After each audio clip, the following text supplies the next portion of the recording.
सबा aunty, सबा aunty.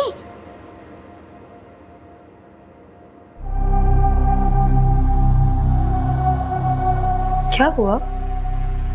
कुछ नहीं, मैं पानी पीने आई थी।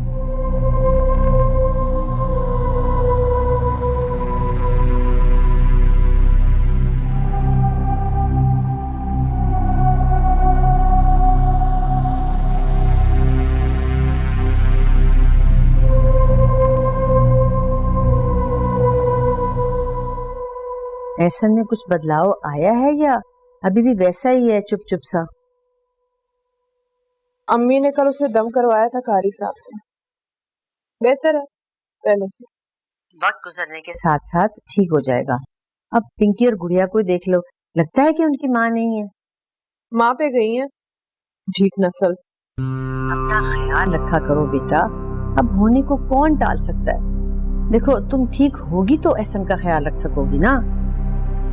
शैला, मैं तुमसे कुछ कहना चाहती हूँ।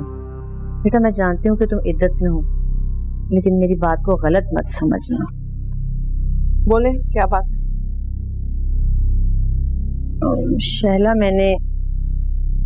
मैंने दरअसल साजिद के लिए एक लड़की पसंद की है और मैंने उसको साफ साफ कह दिया है कि इस दफा मैं बहू अपनी पसंद की लाऊंगी। क्या? किसको पसंद किया आपने अम्मी? सबा की दोस्त है ना वो गना, अमेरिका वाली, उसे। पसंद तो ठीक है लेकिन सबा की दोस्त है, हम दोनों के खिलाफ पार्टी बना लेंगे अम्मा। अरे नहीं बेटा, ऐसा कुछ नहीं होगा। अरे उसके साथ तो मैं ऐसा खेल खेलूंगी कि बस उससे फायदे भी निकलवा लूंगी और उसको घर में दबा के भी रखूंगी। सोच ले अम्मी, अमेरिका में रहने वाली लड़की है ना, तो वो कहीं से भोली भाली होगी ना मस्कीन। तो मैं कब कह रही हूँ कि भोली होगी? भोली तो तुम भी नहीं हो, मगर उसे ससुराल में रहने की तमीज है। तुम देख लेना, अच्छी साबित होगी। और जब साजिद ने शादी का इरादा कर ही लिया है तो मैं क्यों ना वक्त जाए किए बगैर बड़ी मछली पकड़ लूं। और अगर गना ने इस रिश्ते से इनकार कर दिया तो? नहीं, मेरा नहीं ख्याल। और वैसे भी जब अतीका कुछ ठान लेती है ना तो करके ही दम लेती है। तुम्हें बुरा तो नहीं लगा ना बेटा? बुरा तो लगेगा। अभी अभी मेरे शौहर की मौत हुई और मेरा भाई जश्न मनाने चला है। बेटा मैं और हामिद तो बस इसलिए मान गए कि शायद नई बहू के पैर पड़ने से घर की बलाएं टल जाएं और हमारे मसाइल खत्म हो जाएं। दूसरा ये कि जब सबा देखेगी कि हम गना को ज्यादा अहमियत दे रहे हैं तो क्या पता उसका दिमाग आसमान से नीचे उतर आए। ठीक है अम्मी, जो आपकी खुशी हो। अच्छा बेटा ठीक है। हाँ, खुदा हाफिज, खुदा हाफिज।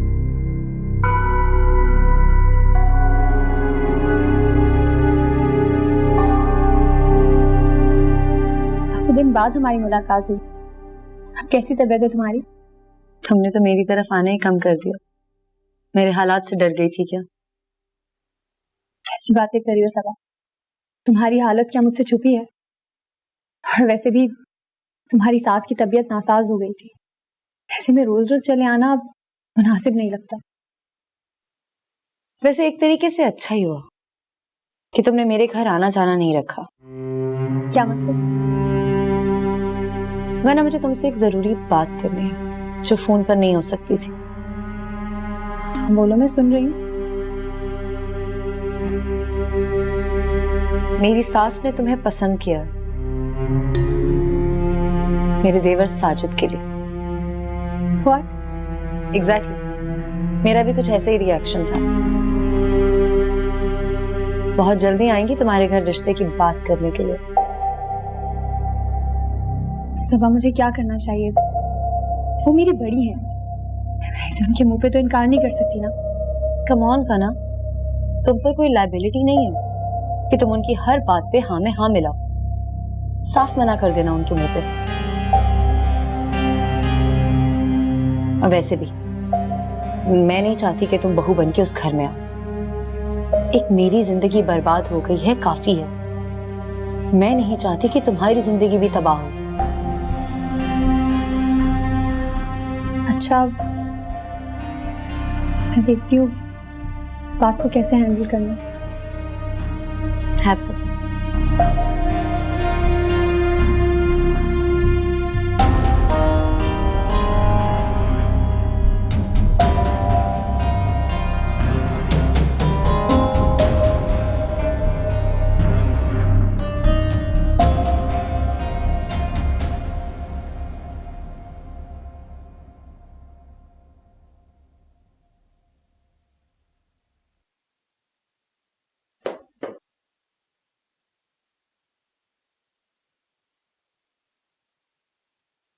सबा की शादी के बाद मैं बिल्कुल अकेली हो गई। समझ सकता हूँ मैं, पूरा दिन दुकान में मसरूफ होता हूँ, चाहकर भी आपको वक्त नहीं दे पाता। मैंने रिश्ते वाली से बात कर ली है, तुम्हारे लिए कोई अच्छी सी लड़की ढूंढे।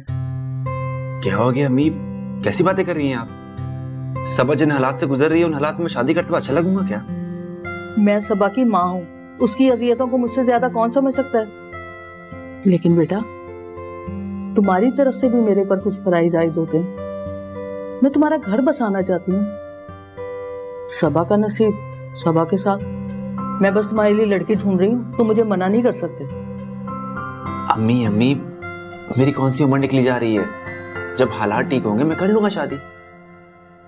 मेरी सांसें कब तक हैं किसी को क्या पता। मैं अपने फराइज से सुबकदोश होना चाहती हूँ। चांद सी दुल्हन लाऊंगी अपने बेटे के लिए। अच्छा, सारी बातें छोड़िए, आप खाना खाएं। ठीक, कैसा बना है बेटा?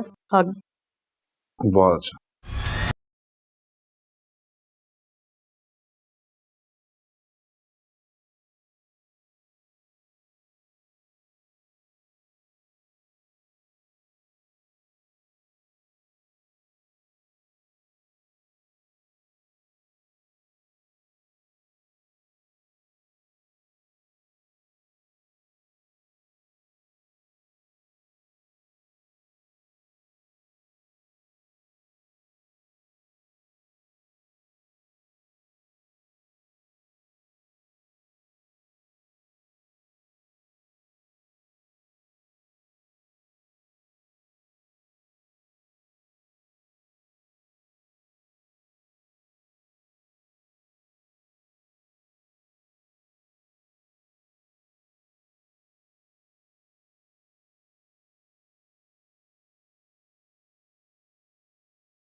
तुझे मैंने सर दबाने के लिए कहा है, सहलाने के लिए नहीं कहा।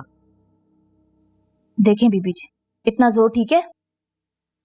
हाँ ठीक है। एक बात तो बताएं, नाराज तो नहीं होंगी? नहीं, बोल क्या बात है? अगर राशिद भाई को सबा बीबी की जगह कोई गना बीबी जैसी लड़की मिली होती तो इस घर में कितना सुकून होता ना। क्यों? तुझे ऐसा क्यों लगता है? बीबी जी, वो जब भी यहाँ आती हैं इस घर में जैसे रौनक सी हो जाती है। बच्चियों को इतना प्यार करती हैं और मुझे 100-200 देकर चली जाती हैं, हालांकि मैंने उनका कोई काम नहीं किया। अच्छा, उस 200 की वजह से गन्ना की तारीफों के पुल बांधे जा रहे हैं? ऐसी कोई बात नहीं है बीबी जी।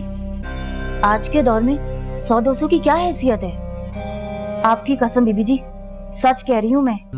हाय हाय, मेरी झूठी कसम तो मत खा। अगर कल कल को मुझे कुछ हो गया तो? वैसे कह तो तू ठीक ही रही है, लड़की तो वाकई बहुत प्यारी है और बाहर से भी आई है। कम से कम यहाँ वाली लड़कियों की चालाकियां नहीं है उसमें। ठीक कहा जी आपने, गना बीबी खुद इतनी अच्छी है, इसीलिए उन्हें सब अच्छे लगते हैं। यहाँ की औरतों की तरह उनके अंदर मक्कारियां नहीं है। गना बीबी बड़ी भोली भाली हैं। बस तू दुआ कर नजमा के गना हमेशा के लिए हमारे घर आ जाए। कहते हैं कि गरीब की दुआ कभी रद्द नहीं होती। मेरा तो दिल हंसता है आपके अरमान देखकर। वो अगर आप लोगों से दो मीठे बोल बोल लेती है ना, तो इसका मतलब ये नहीं कि वो आप लोगों को अपनी जिंदगी में शामिल कर ले। है हम तुम्हारी नजर में इतने गए गुजरे हैं क्या? अरे अम्मी, मैंने ऐसा कब कहा? मेरी मजाल में आपसे ऐसा कुछ कहूं? मैं तो बस आपको गना का जवाब बता रही हूँ। अगर मैं साजिद के लिए गना का हाथ मांगना चाहती हूँ तो तुम्हारे दिल में इतनी खलबली क्यों मच रही है?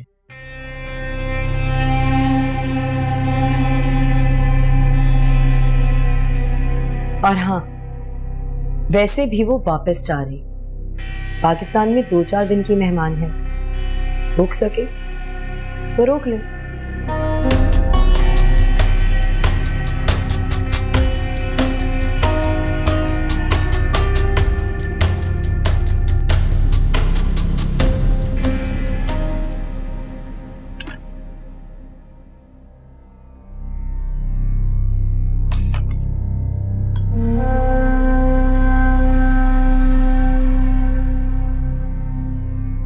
साजिद, मुझे अच्छा नहीं लग रहा तुम इस तरह मेरी खिदमत में जुटे हुए हो।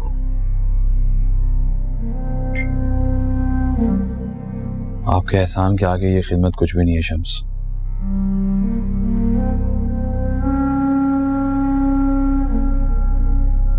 हमें इस बात का बहुत गिल्ट है कि हमारी वजह से आपकी जान खतरे में है।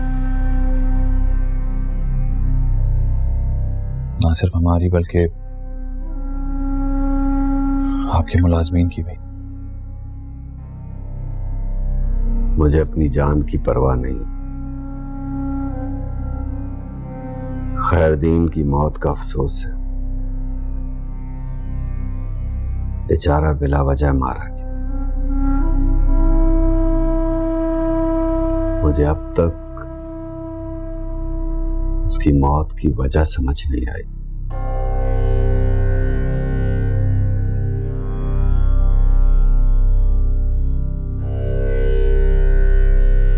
एक बात मुझे समझ में नहीं आई, उस रूह की दुश्मनी हमसे और अब आपसे है।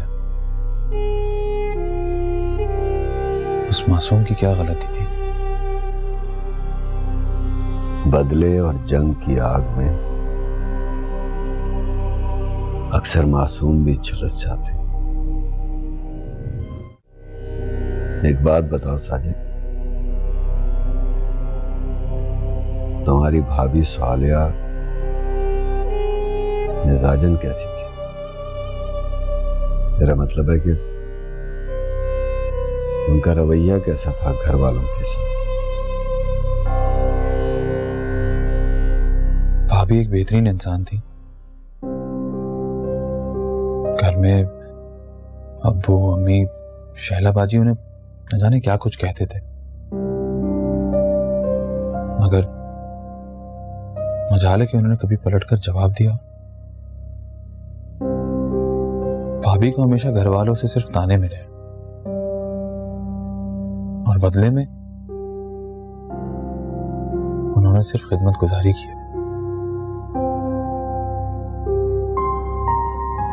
बस सहते सहते चली गई भाभी। क्या तुम्हारी वालदा का रवैया सालिया के साथ बहुत बुरा था? बताते हुए अच्छा तो नहीं लग रहा, लेकिन सच तो यह है कि मैंने सारी जिंदगी भाभी को सिर्फ सिसकते हुए देखा और उसकी वजह सिर्फ अम्मी और शैला बाजी थे। राशिद ने कभी उनके लिए कुछ नहीं किया? भाई ने हमेशा भाभी का साथ दिया, लेकिन शायद उतना नहीं दे सके जितनी उनको जरूरत थी। भाभी की तो आखिरी ख्वाहिश भी पूरी नहीं हो सकी। कैसी ख्वाहिश? अलग घर की।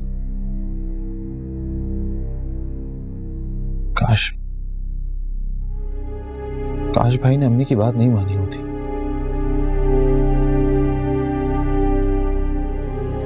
काश भाई उस घर में नहीं रुकते तो शायद भाभी आज जिंदा होती। जब ये डिसाइड हो गया था कि वो लोग अलग हो जाएंगे, फिर खुदकुशी की वजह समझ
किसी की मौत पोशीदा है। जिस दिन मुझे स्वालिया की मौत की वजह पता चल गई, मुझे इस केस को सुलझाने में ज्यादा वक्त नहीं लगेगा। क्या आप ये कहना चाह रहे हैं कि भाभी की मौत की वजह खुदकुशी नहीं थी? शायद, लेकिन इस वक्त कुछ भी कहना कबलस वक्त होगा।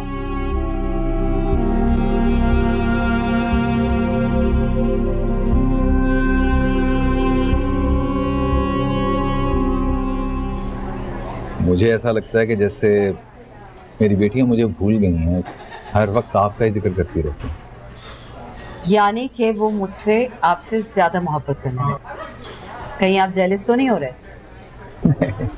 बल्कि मैं तो खुश हूं कि मेरे और साजिद के अलावा भी कोई है जो उन्हें प्यार करे। सच पूछे ना तो आपकी बेटियां हैं ही इतनी। कौन होगा जो उनसे मोहब्बत के बगैर रह सके? मेरा ख्याल है कि बच्चे मोहब्बत को जल्दी समझते हैं। आप खुद एक साइकियाट्रिस्ट हैं। इंसान नेगेटिव और पॉजिटिव दोनों वाइब्स को बहुत जल्द महसूस कर लेता है, और खासकर बच्चे। ठीक कह रहे हैं। अच्छा ये बताएं कि सबा कैसी है? सबा बहुत तकलीफ में है, एक अलग ही ट्रांस में रहती है, बात बात पर चौंक जाती है। कभी कभार तो ऐसा लगता है जैसे जागते हुए भी बेहोशी की कैफियत में है। राशिद, उसको शम्स के इलाज के साथ साथ साइकियाट्रिक ट्रीटमेंट की भी जरूरत है। मुझे सबा की साइकोथेरेपी करनी है। इन अमलियात का सबा के दिमाग पर बहुत नेगेटिव असर है। आपको शायद अभी अंदाजा नहीं है, लेकिन वो अंदर ही अंदर से घुल रही है। खैर अब ऐसा भी नहीं, वो नॉर्मल भी होती है। घर में तमाशे करना शुरू कर देती है, बात बात पर मुझे तंज करती है। जहाँ जैसे उसे मौका मिलता है अपनी असलियत पे उतर ही आती है। राशिद, इंसान सारी जिंदगी एक फेस में नहीं रहता। आप प्लीज मुझे अपना काम करिए। सबा की मेंटल हेल्थ के लिए साइकियाट्रिक ट्रीटमेंट जरूरी है। जैसे आपको बेहतर लगे, लेकिन मुझे समझ में नहीं आ रहा कि मैं ये बात कैसे कहूँ आपसे। यही कि सबा मुझसे अनकंफर्टेबल।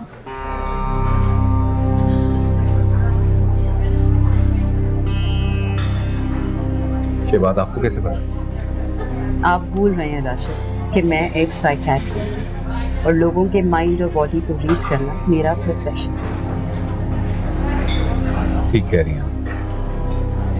शायद मैं आपका एहसान कभी ना उठा सकूं। दोस्ती में ये एहसान और शुक्रिया जैसे जज्बात अच्छे नहीं।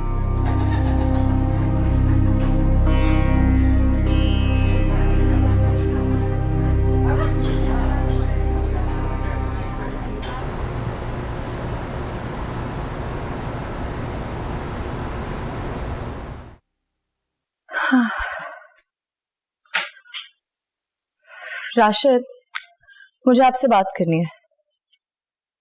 कहो, सुन लो। मैं कल कुछ दिनों के लिए अम्मी के घर जाना चाह रही हूँ। मेरा यहाँ दम घुटता है।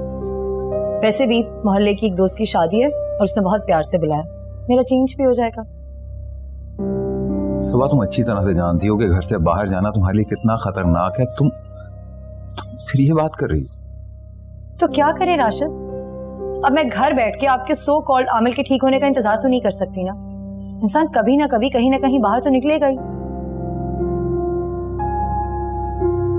सबा, समझने की कोशिश करो। सूरत हाल दिन ब दिन खराब होती जा रही है। उस मखलूक ने मेरे बहनोई की जान ले ली है। शम्स का मुलाजिम खैरदीन अपनी जान से हाथ धो बैठा है। शैला किस कर्ब से गुजर रही है, तुम्हें इस बात का अंदाजा है? और तू फिर भी ये रिस्क लेना चाह रही? मैं कुछ नहीं जानती राशिद। मैं कल अम्मी की तरफ जा रही हूँ। और वैसे भी दम किया हुआ जैतून का तेल साथ ले जाऊंगी। ये धागा भी तो है। अगर तुम्हें अपनी ही मर्जी करनी थी तो फिर मुझसे पूछा ही क्यों? लेकिन एक बात याद रखना, अगर तुम्हारे साथ कुछ भी बुरा हुआ तो ये फैसला तुम्हारा अपना होगा। मेरे साथ ऑलरेडी बहुत कुछ बुरा हो चुका है। मजीद बुराई की गुंजाइश नहीं है।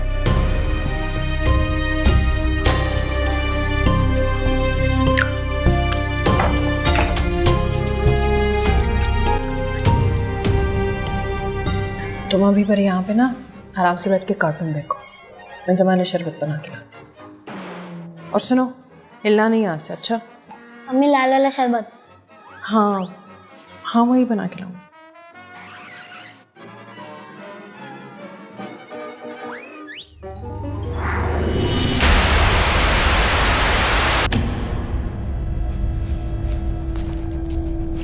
सबा, बहुत अच्छा किया तुम आ गई। तुम्हारी बहुत याद आ रही थी। तरह तरह के वसवसे आ रहे थे दिल में। तुम्हें देखा तो सीने में ठंड पड़ गई। मम्मी, मुझे कुछ समझ में नहीं आ रहा, मैं क्या करूं? घर में सब लोग मुझे ऐसे देखते हैं जैसे मैं कोई जादूगर नहीं हूं या मुझ पर कोई साया है, जबकि सच तो ये है कि उस घर में कुछ है। अरे मुझे तो राशि समझ नहीं आता। इतने अरसे से वहां कुछ ना कुछ हो रहा है और वो हाथ पर हाथ रखे बैठा है। अरे किसी आमिल को बुलाए, दम दुरूद करवाए, खाली परेशान घूम रहा है। ऐसी बात नहीं है अम्मी।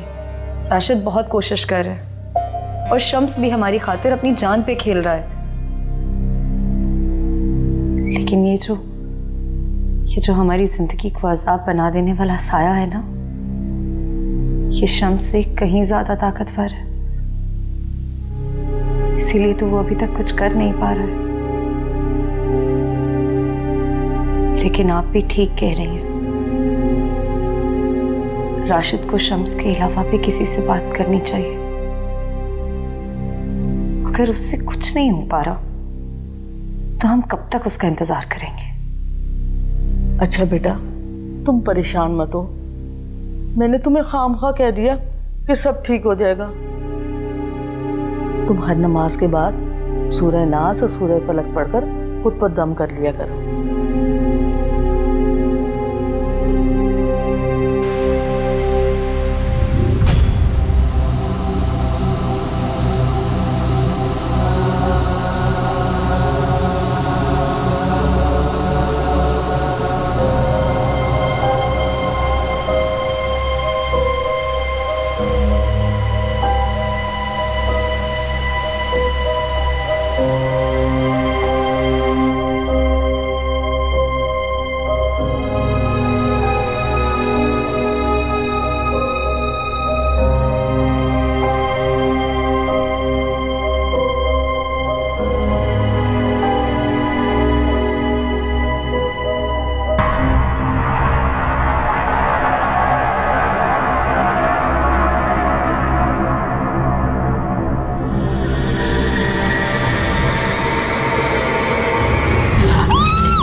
बच्चा का एहसन कहाँ है? मैं यहाँ हूँ।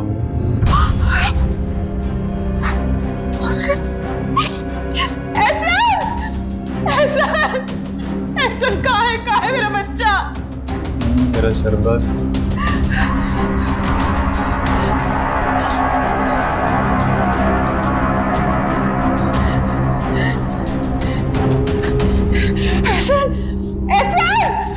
कहाँ है मेरा बच्चा? मेरा बच्चा कहाँ है?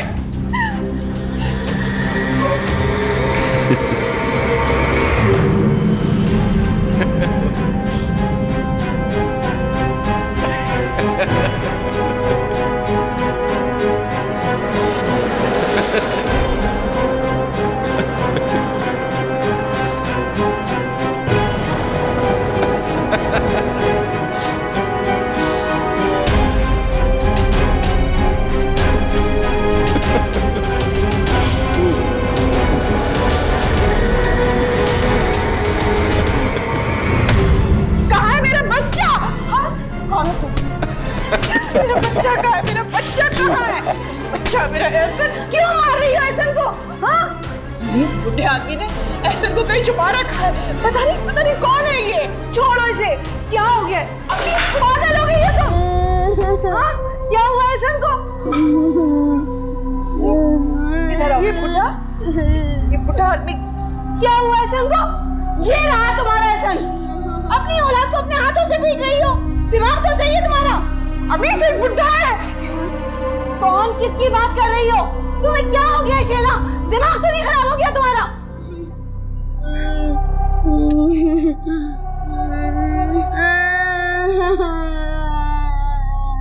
इस बेदर्दी से बच्चे को मारा है।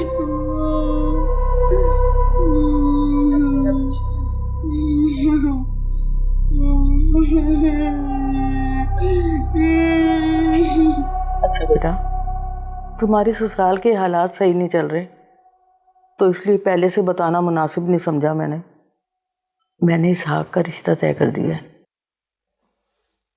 क्या अम्मी, आप इतनी बड़ी बात मुझसे कैसे छुपा सकती हैं? इतनी गैर हो गई हूं मैं शादी के बाद आपके लिए, या आप भी मुझे दूसरों की तरह पागल समझती हैं? अरे नहीं बेटा, खुदा ना करे तुम अपनी माँ को गलत समझ रही हो। तुम खुद बताओ, मेरा वो बच्चा जो तकलीफ में है, उसे मैं दूसरे बच्चे की खुशखबरी कैसे दे सकती हूँ? मैंने सोचा जब बात तय हो जाएगी तो तुम्हें बता दूंगी। इसहाक ने तो साफ साफ कह दिया शादी बहुत सादगी से होगी। अच्छा ये बताएं, हैं कौन मोहतरमा और करती क्या है?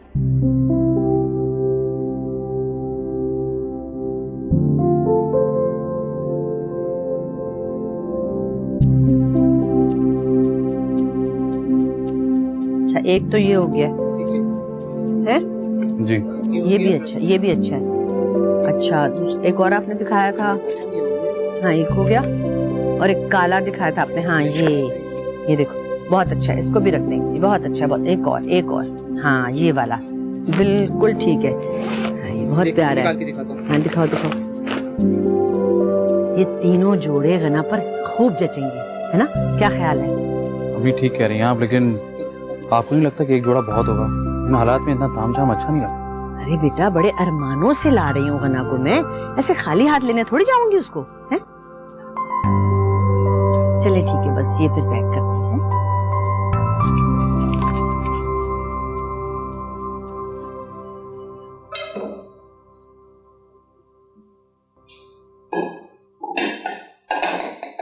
अम्मी, सबा कहाँ है? ये कमरे में। अच्छा, राशिद भाई को बिल्कुल बताने की जरूरत नहीं है कि हम सबा का इलाज करवा रहे हैं, वरना वो यकीनन मना करेंगे। वैसे अभी 3-4 दिन तक सबा यहाँ पर है ना? हाँ, अभी तो है, लेकिन वो कहीं काले इल्म वाला बाबा तो नहीं है? अम्मी, अगर वो काला इल्म करता भी है तो कौन सा हम करवाने जा रहे हैं? हमारा मकसद सिर्फ सबा को इस साये से निजात दिलवाना है, बस। अच्छा खैर, आप कोशिश कीजिएगा कि सबा को उस आमिल के साथ बिल्कुल भी अकेला मत छोड़िएगा, और उसे समझा दीजिएगा कि राशिद भाई से इस बारे में कोई जिक्र ना करे, वरना वो फजूल में चिक चिक करेंगे। ठीक है, तुम फिक्र ना करो।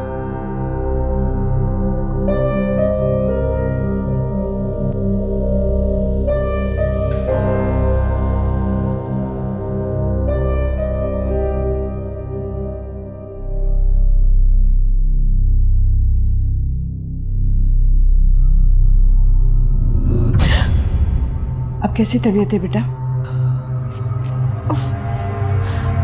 ठीक नहीं है, बहुत दर्द है मेरे सर में, वजन भी टूट रहा है और मुझे लगता है बहुत तेज बुखार है मुझे।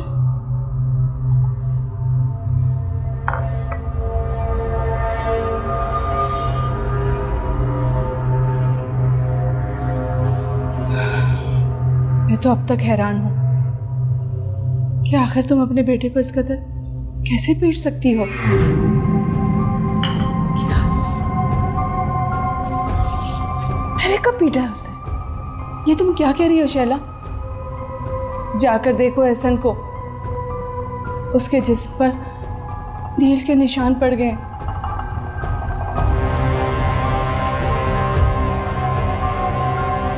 क्या वाकई तुम्हें कुछ भी याद नहीं? नहीं अम्मी, अम्मी मैं क्यों मारूंगी अपनी औलाद को? बहरहाल कल जो कुछ भी हुआ उसकी वजह से मुझे रात भर नींद नहीं आई। शैला, मैंने बहुत सोच विचार के बाद ये फैसला किया है कि एहसन को उसके ददियाल भेज दूं, क्योंकि तुम्हारा दिमागी तवाज़ुन ठीक नहीं है और मैं नहीं चाहती कि एहसन एक बार फिर तुम्हारी जद में आए। नहीं अम्मी, अम्मी आप कैसी बातें कर रही हैं? मैं एहसन को खुद से दूर नहीं कर सकती। मुझसे ज्यादा और कौन मोहब्बत कर सकता है उससे? वो बात अपनी जगह ठीक है, अगर तुम्हारे साथ होने वाले वाकयात और पागलपन भी जिंदगी की सच्चाई है शैला, और तुम इस सच्चाई से मुंह नहीं मोड़ सकती। इसलिए मैं आज ही एहसन को लेकर जा रही हूँ। खुदा का वास्ता है अम्मी, खुदा का वास्ता है मुझ पे ऐसा जुल्म मत करे। मैं अपने बच्चे के बगैर कैसे रहूंगी? वसीम के बाद सिर्फ वही तो मेरे जीने का सहारा है अम्मी। अगर तुम्हारा बच्चा तुम्हारे साथ रहा ना, तो खुदा ना करे उससे कुछ हो जाएगा। मुझे माफ करना बेटा, मैं कुछ नहीं कर सकती। अम्मी वो मेरे बगैर कैसे खुश रहेगा? बहुत खुश रहेगा।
अस्सलाम वालेकुम। वालेकुम अस्सलाम। क्या मसला बीवी?